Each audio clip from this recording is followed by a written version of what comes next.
62 médailles, dont 16 en or, des jeux déjà historiques, on le disait, pour la délégation française. On va donc pouvoir profiter sereinement de la cérémonie de clôture ce soir, 21h. Oui, qui va se dérouler au Stade de France. Et c'est le nageur Léon Marchand et la cycliste Pauline Ferrand-Prévot, tous les deux en or sur ces JO qui seront porte-drapeau. Et comme la fin approche, une question ce matin. Que vont faire nos athlètes une fois les Jeux terminés? Alors oui, il va y avoir les vacances, d'autres vont retourner dans leur club. Mais Martin Lange, il y a également ces sportifs qui ont deux casquettes, celle d'athlète et celle de militaire, à qui on doit d'ailleurs de nombreuses médailles. Oui, sur les 62 médailles remportées par la délégation française, une petite vingtaine l'a été par des militaires.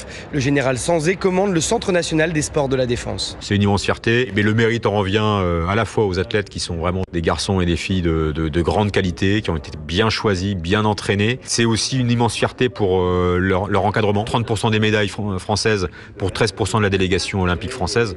Vous voyez que le ratio est quand même très favorable. Parmi ces médaillés, des judokas comme Lucas Meredze ou Chérine Boukli, des surfeuses comme Joanne Defay ou encore des escrimeurs comme le maréchal des logis Maxime Poty, médaillé de bronze au fleuret par équipe. On est totalement détaché des activités de gendarmes. Si ce n'est, on est appelé une fois par an pour faire un stage d'acculturation militaire, mais sinon, notre métier, entre guillemets, c'est d'être le plus performant possible et d'être à l'entraînement le matin et à l'entraînement l'après-midi, justement d'avoir que ça à penser pour être le plus performant. Mais pour intégrer le bataillon de Joinville, il faut le mériter. Le général Sanzé estime retenir une candidature sur 5 à partir de 2 critères, les résultats sportifs bien sûr, mais aussi la capacité à devenir un bel ambassadeur de l'armée. Martin Lange.